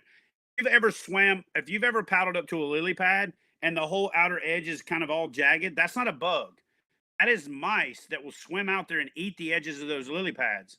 Yeah. And I was fishing at night, and I don't use a light when I fish at night because I want my night vision to adjust. I saw a rat, not a mouse, a rat sitting on the edge of a lily pad, just like a Oh my squirrel eating on gosh. a hole. That would blow my shit up. Yeah. Have you ever heard of a squirrel eating like a deer shed? How it Yeah. sounds like Yeah. Yeah. the Yeah. exact same thing, but they're eating the edges of the pads. And I've been sitting there at night going, "Look at this! It's a damn rat, right?" And then just see the boom, whole pad get taken down. That's like what Right. will give you nightmares, and then also like wet dreams. That's so awesome. Also, Paul, put that on the board. We're gonna get a Which casting one? bubble. Oh The yeah, casting bubble. we could do that.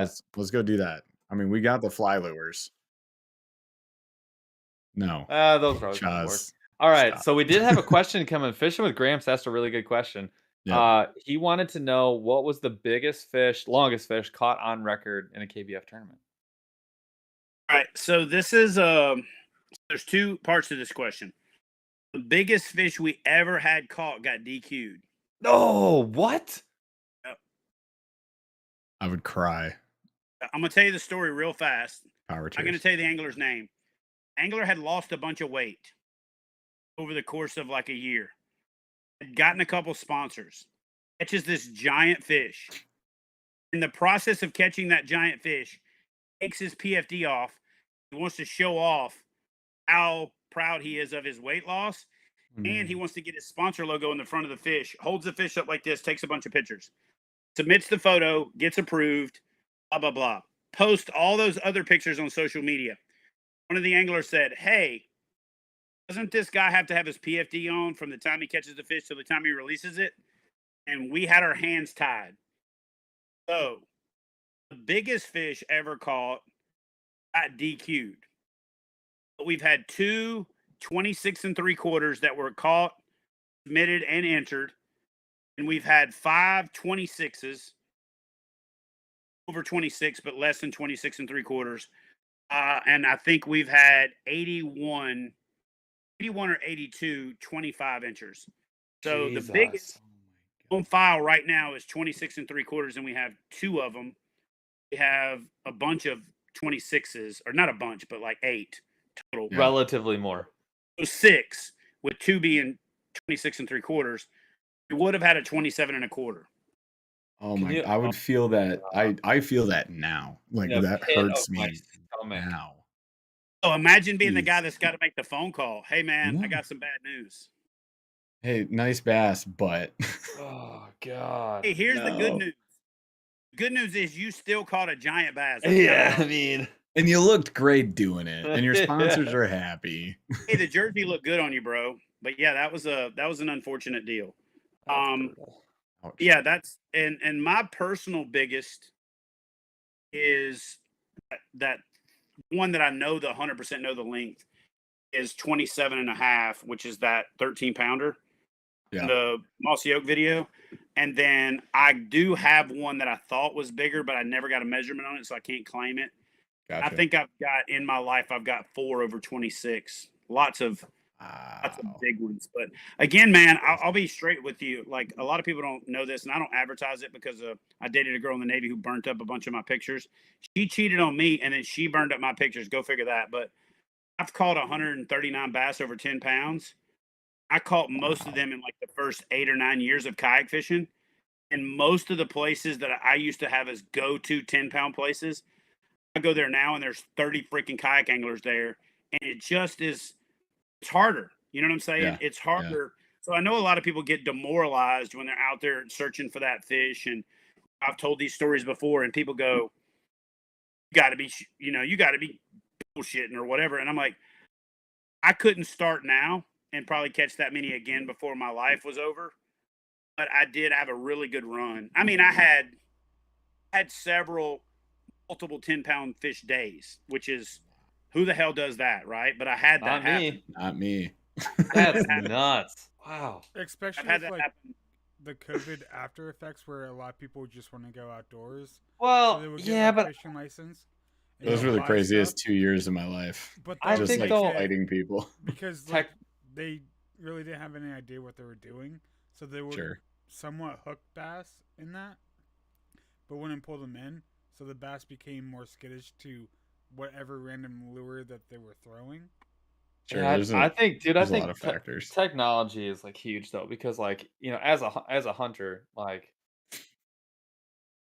you get used to scouting, and you get used to thinking about places, and you get used to being like, you have tools. Like I had all the mental equipment to like go find good fishing spots before I started fishing, and all of a sudden it was like I'm using Google Earth, and I'm finding what creek feeds this creek, and I'm using Michigan has this trout trails, and I use the trout trails to find where's the cold water. So I'm on moving cold water before other people are, and you're like, Mhm. okay, and like there's all this other stuff that like you just have access to.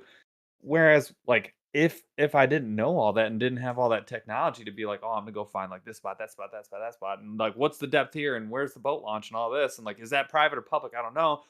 You'd be like doing what I did when I first started doing anything. It was just like I will spend most of my time driving around, looking around. I'll Just tell you one of the things that I used to do. I used to have to subscribe to Terrafly, which was $100 a month back in $100 the a day. month?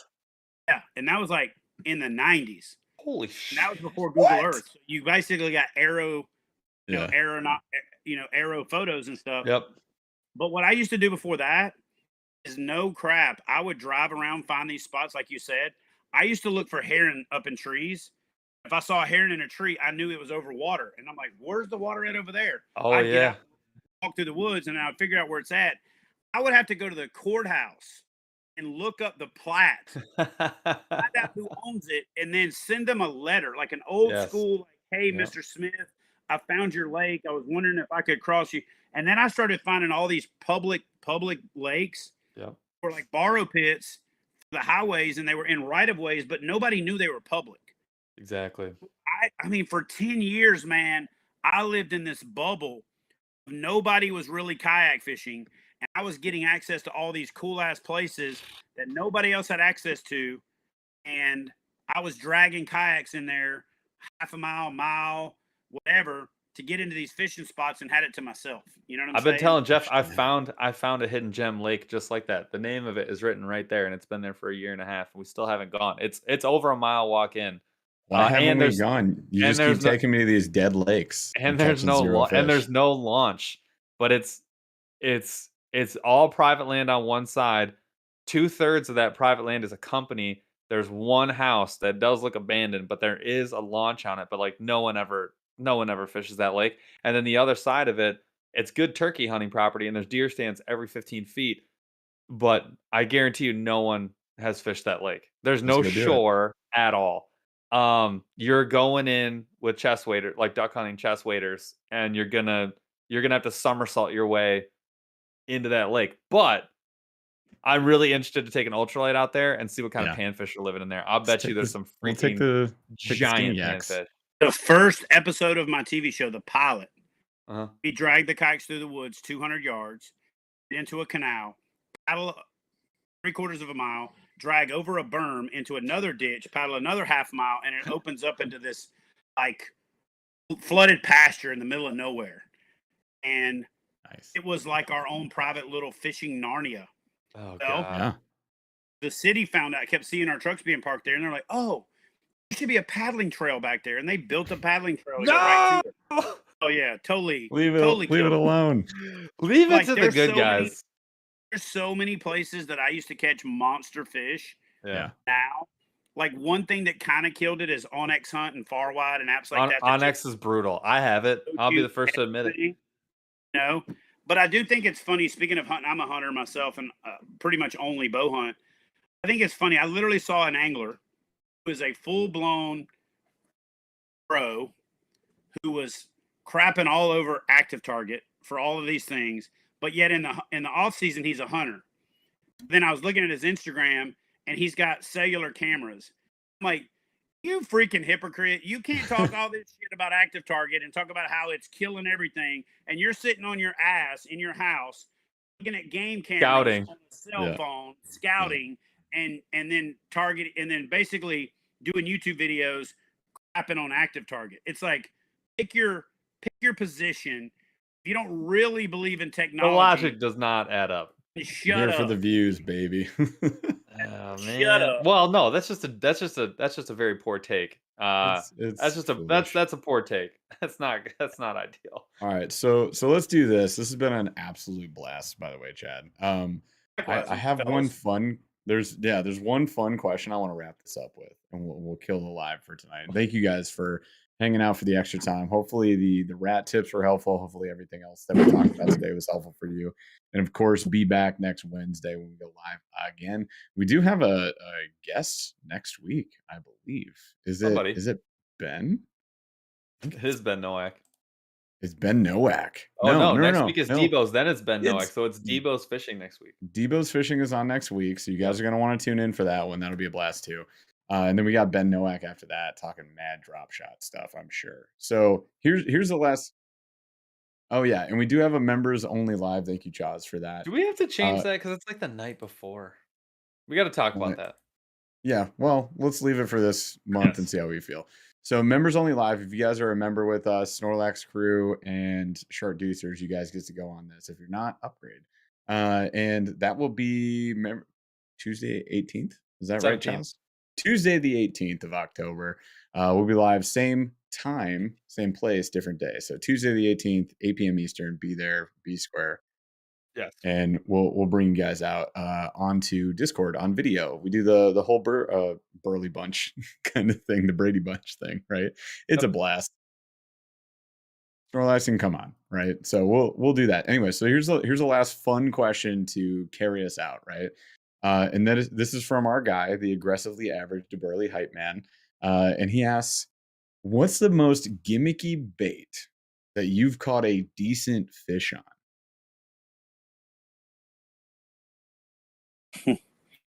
All right. The most gimmicky bait ever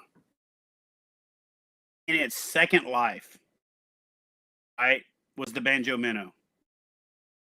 Okay. But I know the guy that developed the original version, or he sold it to the New Jersey guy that did all the infomercials and all that. And before he sold it, he had a better hook, better orthodontics rubber band, little screw lock that went into the nose of the bait. It was deadly. It was 100% one of the most effective ways I've ever fished a fluke. But the actual Banjo Minnow, the way that it moved, it was a segmented body. Yep. In my opinion, was light years ahead of its time. Then they bought it, they infomercialed it up, Yep. took the soul from it, they turned it into a gimmick. The gimmickiest bait that I've ever caught a legitimate fish on is the Banjo Minnow, but I caught it on the forerunner of the Banjo Minnow when it was the OG Banjo Minnow. A guy named Ken Daubert, who actually wrote the forward in my book, is the guy that developed it. And he also has caught more 10-pound bass than any human being that I know. I personally have seen a 28.5-inch bass that he caught. And I've personally seen video of him on a measuring board with a 31-inch bass that he caught. That is an absolute, it was probably 16, 17 pounds. He took the same concept and he put it on his frogs, and he made these really high-end frogs, and I used to use them. And he came out with a clone version that he called the clone frog, where a rod went through the body, the hook hooked through the nose, you put a little Banjo Minnow rubber band on there. But basically, it was a kale hook. Think of a standard kale hook. And when the Banjo Minnow people took it over, they went to a really cheesy, thin wire, non-kale hook. The alignment was a little bit off, which made the Banjo Minnow rubber band not line up with the hook point anymore. But the original Banjo Minnow, which should be considered a gimmick now, I actually still have some of them, and I catch fish on them all the time, but I don't talk about it because you can't buy it. So it's one of the most deadly effective lure presentations out there because there's nothing that comes close to looking like an injured minnow doing that jerk and that, Yeah. than the way that thing was designed. But it's a perfect example of taking the product, taking the soul out of it, trying to cheapen it up to get more sales, and then Right. turning it into a iconic bad lure when really the Yeah. concept is phenomenal. Dude, I Way to remember crap those on a GSI commercials. too. I Goddamn. remember those commercials vividly, and maybe some of you guys in chat do too. Like those commercials were The hilarious. guy that's in the commercials is this guy from Jersey who bought it, who Yeah. acted like he invented it, but he didn't. And he's just a nasally Jersey-y, really I already hate annoying this guy. God. I voice. already hate this guy. And Yeah. We got to get him on the show. We'll just beat the hell out of him. Call him up. so here's what I think. Let's finish the show with one other thing. People have Sure. asked about this punishment for the walleye guy. So here's Yeah. what I think should happen. The punishment for the walleye guy is they should have to live in Los Angeles 6 months out of the year in the summer, and they should have to live in Jersey 6 months out of the year in the winter. So I That think seems if they were totally sentenced, reasonable. if they were sentenced to living in Jersey in the winter and Los Angeles in the summertime, but they can't leave the city limits of Trenton, New Jersey, or Los Angeles, California for those 6 month period, I think that should be their punishment. Wow. I mean, straight damnation. I love it. No offense if you live in Los Angeles or Trenton, Or no offense or move. I don't know. ended. But you could damn. move. All right. So I love it. It's been an absolute blast, man. I want to thank you again for hopping on the show.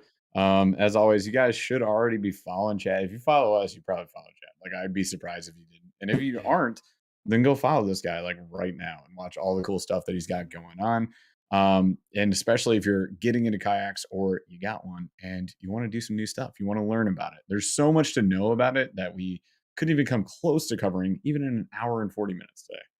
and if you happen to be following me, you're watching this because I posted it, you should be following this knucklehead and this knucklehead right here as well, because stuff is awesome. I actually reached out to him and said, man, I'd love to do something with you. You guys are authentic.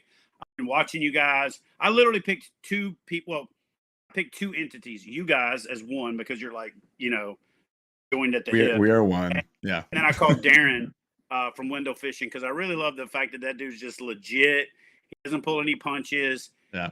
He's like, if you could take Alex and fix him, it'd be Wendell. You know what I mean? It'd be Daryl from Window Fishing. Like, I love Alex, but the dude's batshit crazy sometimes. And if you took Alex and you just fixed him, it would be Wendell Fishing, which is Darren. And so I reached out to him as well. And I think that the four of us should get together, and I'll invite Gene, Fluke Master, over, and we should just have like a YouTube fish off down here in Alabama. And quick question for you two guys before we leave. One more last question. What's your personal best for the two of y'all? Oh my mine's gosh. Mine's like 5. Yeah, We're in Michigan, remember? We've and capped we are, out at 5. yes. Breaking the 5 when we don't travel is very difficult. It is, and I've gone higher than that on smallmouth, which is ironic. But what's your largest black bass of any size, of any species? Length? Mine's 5.5 pounds. Smallmouth. Okay. Yeah, What's so your- my smallmouth's 4.5. My largemouth is 5'1". And Okay. yeah, so If 20. you guys come to Alabama and give me 3 days. Give me 3 days. I will get both of you a new personal best. Guaranteed. Deal. You know the movies where the ninjas throw down the white smoke ball? I absolutely know exactly what you're talking about. That's I'm it right there. 100% in. I'll get 100%. both of y'all your personal best. Because you know what's really fun? Being like a fishing YouTuber and getting people DMing you, what's your PB? And then going like 5.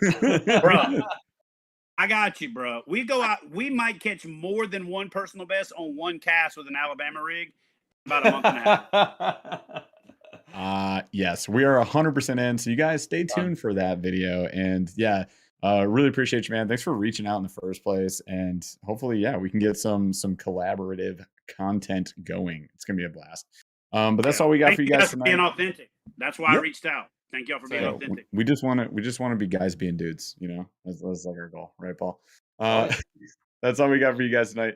Be back next Wednesday, 8 p.m. Eastern. Like we said, we'll have Debo on, and then also next Tuesday, the next Tuesday, 2 weeks from now, the 18th, we will be doing the members only live. So we'll see you guys on that one.